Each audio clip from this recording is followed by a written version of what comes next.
everyone! Today I am going to be doing a book review for Trail of Lightning by Rebecca Roanhorse. This is a book that was sent to me in exchange for an honest review from the author. This review will be spoiler free, so no need to worry about getting spoiled on anything.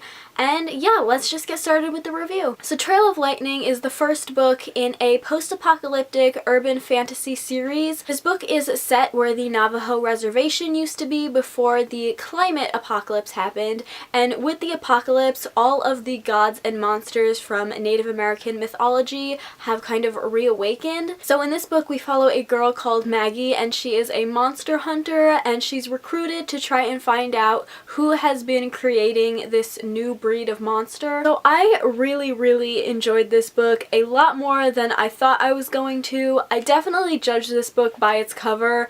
I feel like most people can kind of agree that when there are people on the cover, it's not as appealing, but more specifically for me, these kinds of covers are what I call like video game covers, which is just, it does not appeal to me at all. But for some reason, this one, the plot caught my attention, and so I requested it for review, or I accepted it for review, and I'm so glad I did because I was so pleasantly surprised by this. The book is very action-packed, which usually I have a little bit of a problem with those kinds of books because the pacing tends to be a little bit off, but in this book the pacing was perfect. There was just enough action and just enough dialogue for me. I found the plot to be super intriguing and engaging. Anytime I put the book down, I just wanted to pick it back up to find out what was going to happen next. As far as the characters go, I really liked all of them. They weren't my all-time favorite characters, and I know this because the only character's name I can remember was Maggie, but I also couldn't pronounce a lot of the characters' names, so that might also be why.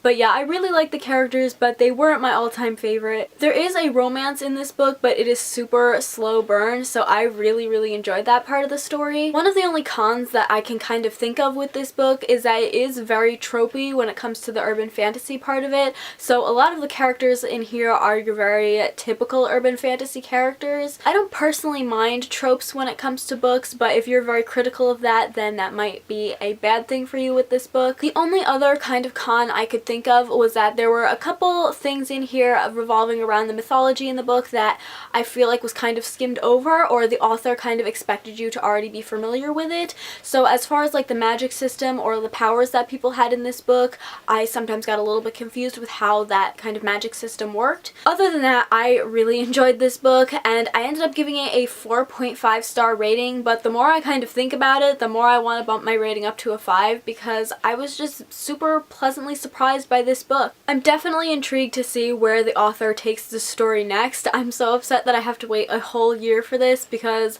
knowing my memory with books, I'm going to have to reread this, which is not always my favorite thing to do, but I'll probably forget a lot of the stuff that happened in this book and I'll have to reread it to read the sequel to it. But it is pretty short, which is another thing that, like, props to the author for packing a punch with such a short book and not making it feel super rushed. So yeah, overall, as you could probably tell, I really enjoyed this book and I don't have a lot of negative things to say about it.